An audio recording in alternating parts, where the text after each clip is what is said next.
నేను ఇప్పుడు intermediate second year వాళ్ళకి unit 6 how to avoid foolish opinions explain చేయబోతున్నాను. సో ఇది మనకు రాసిన ఆథర్ ఎవరంటే రజిల్ ఎప్పుడు పుట్టారంటే 18th May 1872 పుట్టారంట, ఇక్కడ వేల్స్ లో. తర్వాత డెత్ ఎప్పుడు అయిందంటే 2 February 1970 అయిందంట. అతని ఏజ్ ఎప్పుడు 97 ఉన్నప్పుడు అతను చనిపోయారంట. ఇంక ఇతను బ్రిటిష్ వ్యక్తి అంట. ఇప్పుడు మన నేషనాలిటీ ఇండియన్ ఎలా వాళ్ళది అలా బ్రిటిష్ ఇతంది.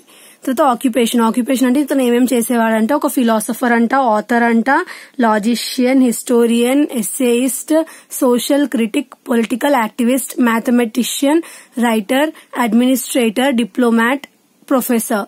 ఇతను ప్రొఫెసర్ కూడా అంట. తర్వాత నోటబుల్ అవార్డ్స్, ఇతనికి ఏమేమి అవార్డ్స్ వచ్చినాయంట? డి మార్గన్ మెడల్ ఎప్పుడు 1932, Sylvester medal 1934, Nobel prize in literature 1950, Kalinga prize, Jerusalem prize. So ఇవన్నీ ప్రైజెస్ ఇతనికి వచ్చినాయంట.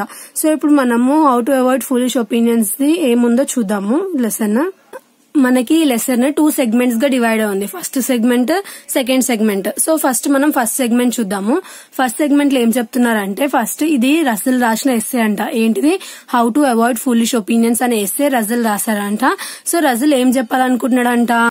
In an incredible intellectual and intelligent way. అతను ఎలా చెప్పాలనుకుంటున్నాడు? ఒక ఇంటెలిజెంట్ వేలో that no super human intelligence is necessary to avoid the various foolish ideas. ఏంటంట, ఏవైతే అవసరం లేని విషయాలు ఉంటాయో వీటిని ఎలా అవాయిడ్ చేయాలని చెప్పి అతను ఎక్స్ప్లెయిన్ చేస్తున్నాడంట. అంటే మనం ఎంత అవాయిడ్ చేయాలనుకున్నా కూడా మనం అది అవాయిడ్ చేయలేము కదా. సో అతను మనకి కొన్ని టిప్స్ ఇస్తున్నాడు.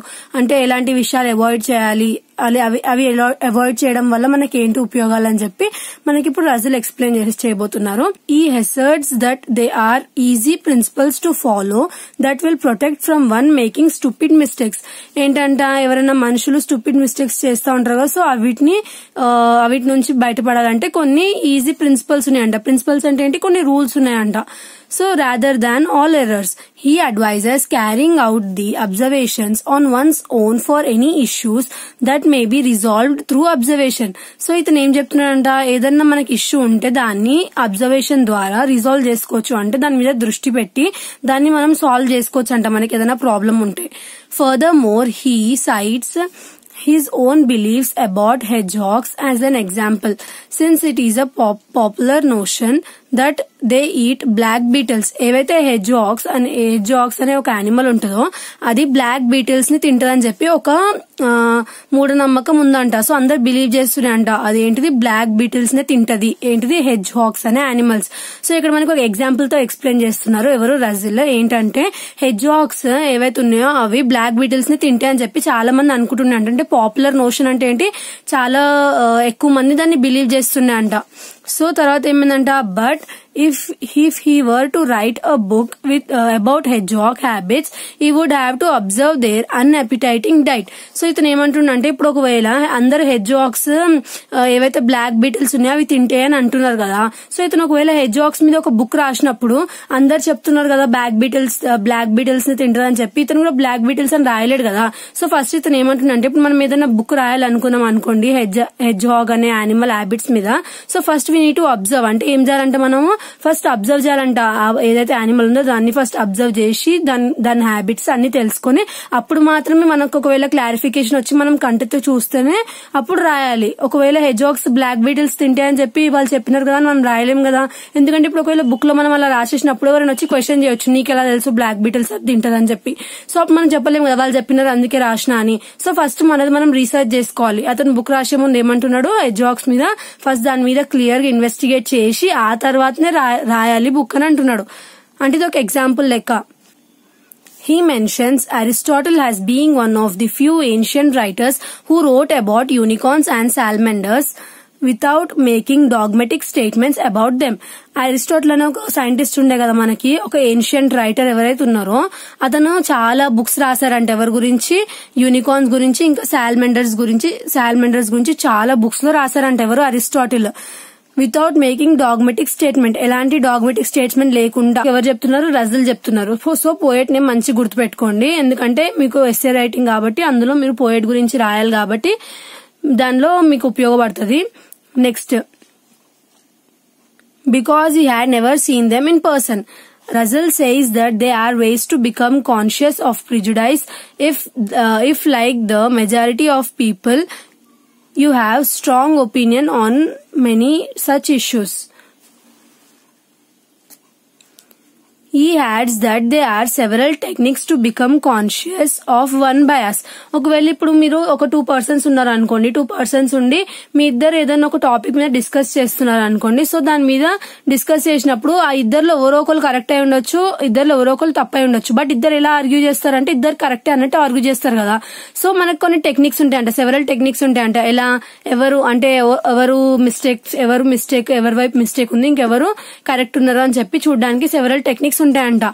One must realize that on the subliminal level they are skeptical if an opinion that differs from their own gets them upset. ఇప్పుడు ఒకవేళ ఏమైతుందంట, పర్ సపోజ్ 2 persons ఉన్నారు. ఇప్పుడు చెప్పాను ఒకరు కరెక్ట్ ఉంటారు, ఇంకొకరు రాంగ్ ఉంటారు అని. పర్ సపోజ్ ఇప్పుడు ఆ రాంగ్ ఉన్న పర్సన్ అందరూ పాయింట్అవుట్ చేస్తే అతను అప్సెట్ అయిపోతాడు కదా. సో అది చెప్తున్నారు. He clarifies the distinction between mathematics and theology. ఒకవేళ పర్ సపోజ్ వీళ్ళిద్దరు డిస్కస్ చేస్తున్నారని చెప్పాను కదా, వాళ్ళిద్దరు డిస్కస్ చేసేది మ్యాథమెటిక్స్ గురించి ఇంకా థియాలజీ గురించి అని అనుకోండి. While theology is solely about viewed, mathematics is about knowledge. Theology అంటే ఏంటంట, ఓన్లీ solely about views అంటే ఏదైతే థియాలజీ ఉందో అంటే అదేంటంట వ్యూస్ గురించి ఉంటదంట. తర్వాత అదే మ్యాథమెటిక్స్ అంటే నాలెడ్జ్ గురించి ఉంటదంట.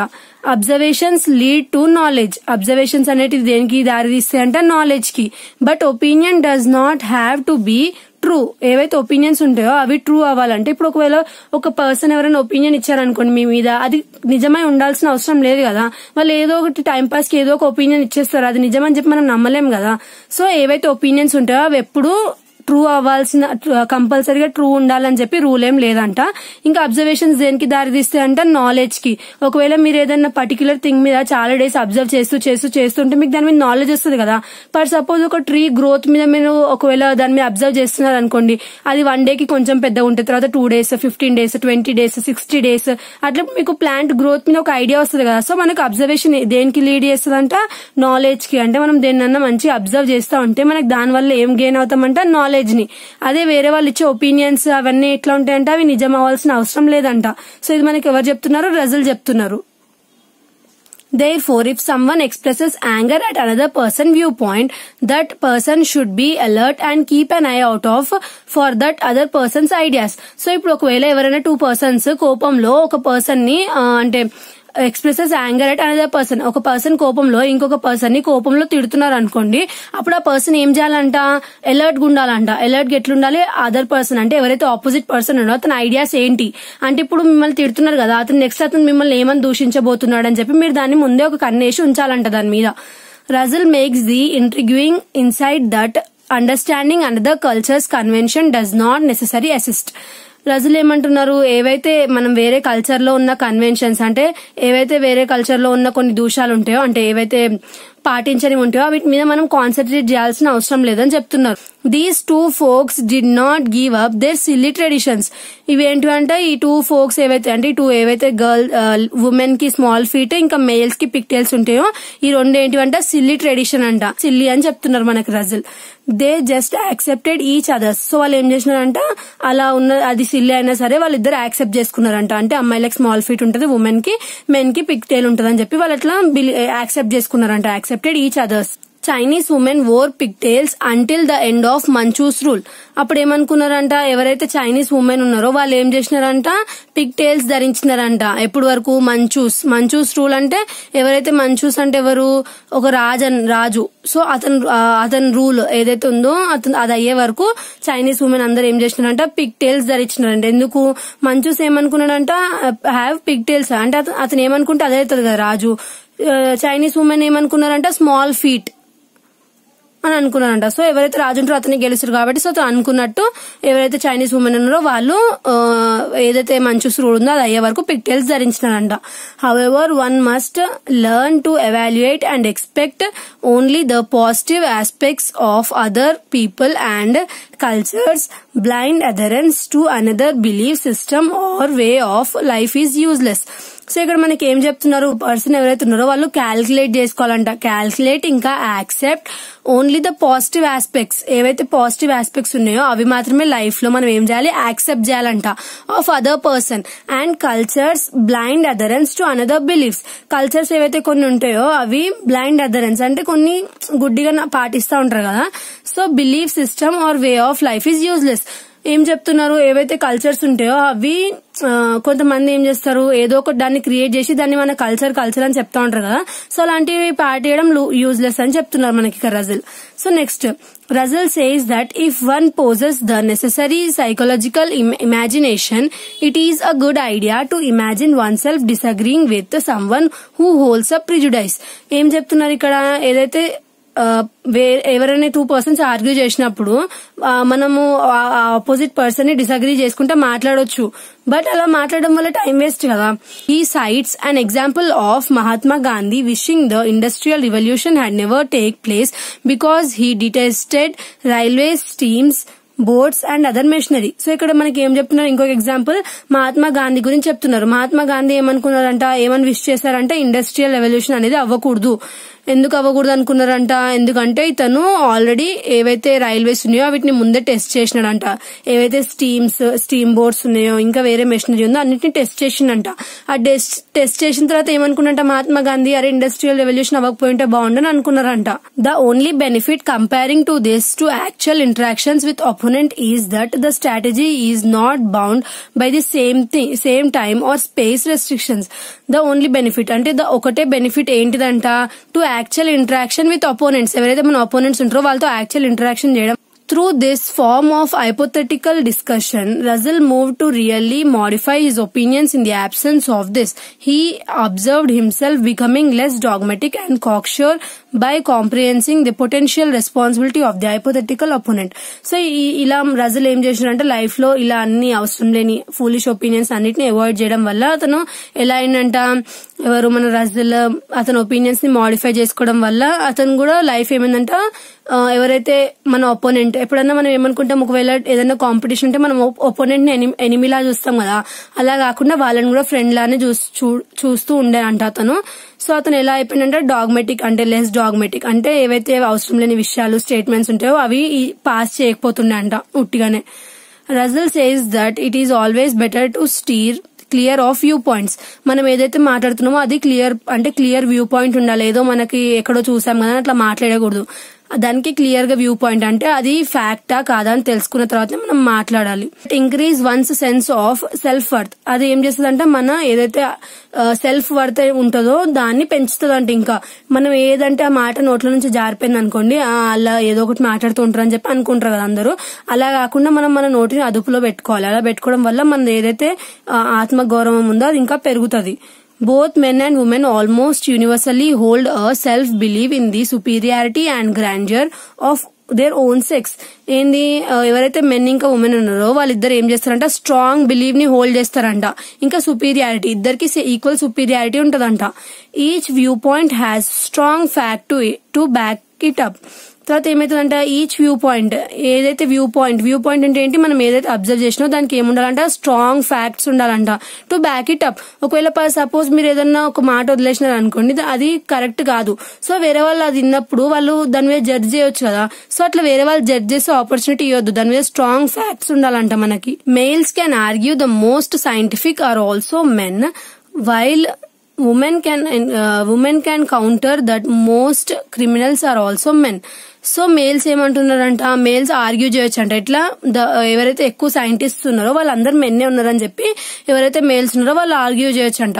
తర్వాత ఉమెన్ ఏమని చెప్పొచ్చు అంట దానికి కౌంటర్ గా, అంటే వాళ్ళు ఒక పర్ సపోజ్ మెన్ ఇంకా ఉమెన్ ఫైటింగ్ అనుకోండి, మెన్ ఉమెన్ 2 గ్రూప్స్ ఉన్నాయి అనుకోండి, అప్పుడు మెన్ ఏమంటారు, మీకంటే ఎక్కువ అంటే ఉమెన్ కంటే ఎక్కువ మెన్సే సైంటిస్ట్ ఉన్నారని చెప్పిండ్రు అనుకోండి, అప్పుడు ఉమెన్ ఏం చెప్పొచ్చు అంట, ఎన్కౌంటర్ అంటే వాళ్ళ కౌంటర్ ఏం చెప్పొచ్చు అంట, most criminals are also men. అయితే ఇక్కడ ఏమంటున్నారు, మెన్ ఒకవేళ ఎక్కువ సైంటిస్టులు ఉంటే ఉమెన్ ఏమంటుందంటే ఎక్కువ దొంగలు కూడా మెన్నే ఉన్నారు అని చెప్పి కౌంటర్ ఇస్తున్నారంట. అంటే కౌంటర్ ఇవ్వచ్చు. The majority of people fail to see that the issue is fundamental intractability due to low self-esteem. చేస్తున్నారు ఇక్కడ ఎక్కువ సైంటిస్ట్ మెన్ల నుంచి ఉన్నారని చెప్పి తను చెప్పినప్పుడు తినేం చెప్తుంది, దొంగలు కూడా ఎక్కువ మెన్ల నుంచి ఉన్నారని చెప్తున్నది కదా. అట్లా చెప్పినప్పుడు చాలా మంది ఏం అబ్జర్వ్ చేయడం మర్చిపోతారంట, పీపుల్ ఫెయిల్స్ టు సీ ఏం అబ్జర్వ్ చేయడం మర్చిపోతారంట, ఇది ఒక ఫండమెంటల్లీ ఇంట్రాక్టబిలిటీ. ఇదేంటి, ఇది మొత్తం ఒక గ్రూప్ ఆఫ్ మెన్ అనబడుతుంది కదా. అది ఒకవేళ దొంగ అన్నా లేదంటే ఏదైతే సైంటిస్ట్ అన్నా కూడా ఒక గ్రూప్ ఆఫ్ మొత్తం కేటగిరీ అంతా మెన్ కేటగిరీ అంతా అనబోతున్నారు కదా, అంటే అంటున్నారు కదా. సో అదే అబ్జర్వ్ చేయట్లేదు మనము, ఏదో కౌంటర్ ఇయ్యంగా నవ్వుతున్నాము లేదంటే వదిలేస్తున్నాం, అలా కాదు. మొత్తం ఏదైతే గ్రూప్ ఆఫ్ మెన్ ఉందో వాళ్ళందరినీ టార్గెట్ చేసి అనబడుతుందని చెప్పి మనం అబ్జర్వ్ చేయట్లే అంట. Regardless of where we are from on this planet, మనం ఎక్కడి నుంచి ఉన్నాము ఈ ప్లానెట్ అని చెప్పి మర్చిపోతున్నామంట. We are all persuaded that our nation is superior to all others. So ఇక్కడ మనం ఇట్లా ఆర్గ్యూ చేసే బదులు అందరం ఒకటే నేషన్ లో ఉంటున్నాం, ఒకటే ప్లానెట్ లో ఉంటున్నాం కాబట్టి ఒకరికొకరు రెస్పెక్ట్ ఇచ్చుకోవచ్చు కదా, ఒకరికంటే ఒకరు సుపీరియర్ అని అనుకోవచ్చు కదా. According to Russell, the existence of man is only a brief episode in the history. So ఏం చెప్తున్నారు, ఏదైతే మ్యాన్ ది ఎగ్జిస్టెన్స్ ఉందో అదొక బ్రీఫ్ ఎపిసోడ్ అంట ఎందులో, హిస్టరీలో. Of a small planet in a tiny region of the cosmos. Cosmos ante em ledu, universe. And for all we know, it's possible that there are creatures in other regions of the universe that are more advanced than we are, just as jellyfish are to us. So ఇప్పుడు మనం ఇక్కడ ఏం చెప్తున్నారంటే ఎవరైతే man ఉన్నారో వాళ్ళు ఒక brief episode అంట ఇందులో హిస్టరీలో. అంటే ఓన్లీ హ్యూమన్ బీయింగ్సే కాదు కదా మొత్తం హిస్టరీ అంటే, ఎన్నో యానిమల్స్, బర్డ్స్, ఎన్నో ఇన్వెన్షన్స్ చాలా ఉంటాయి కదా, లివింగ్ బీయింగ్స్, ట్రీస్.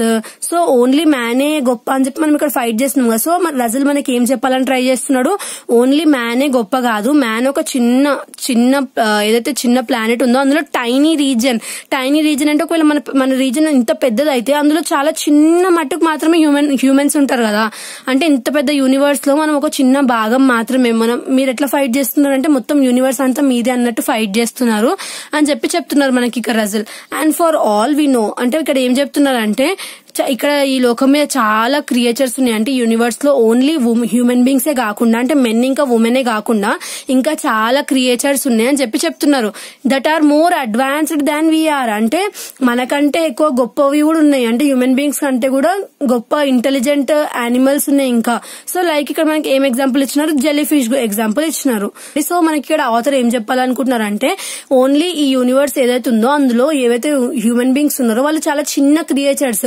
మీరు ఇట్లా మేము గొప్ప అని ఫైట్ చేస్తున్నారు కదా. సో కాదు, మీకంటే గొప్ప క్రియేచర్స్ కూడా ఉన్నాయి చాలా యూనివర్స్ లో ఎక్స్ప్లెయిన్ చేయడానికి ట్రై చేస్తున్నారు రజల్ ఇక్కడ. సో ఇక్కడ ఈ లెసన్ లో మనకి రజల్ చెప్పబోయేది ఏంటంటే లాస్ట్ లో, అంటే ఒకరిని ఒక తక్కువ చేయడం ఒకరిని ఎక్కువ చేయడం అన్నట్టు కాదు. సో ఇక్కడ మనకి ఈ లెసన్ తో ఏం మోరల్ వస్తుందంటే, మనం ఏవైతే ఫూలిష్ ఒపీనియన్స్, అంటే ఇప్పుడు ఒకవేళ ఎవరైనా పర్సన్ వచ్చి మనతో ఆర్గ్యూ చేసినప్పుడు మనం కూడా వాళ్ళతో ఆర్గ్యూ చేయకుండా వాళ్ళు ఎందుకు ఆర్గ్యూ చేస్తున్నారు అని చెప్పి ఆలోచించి కొంచెం దాని మీద మనం అబ్జర్వేషన్ చేసినాం అనుకోండి, అప్పుడు మనకి ఏదో ఒక సొల్యూషన్ వస్తుంది. సో ఆ ఆర్గ్యూ అక్కడికే స్టాప్ అయిపోతుంది.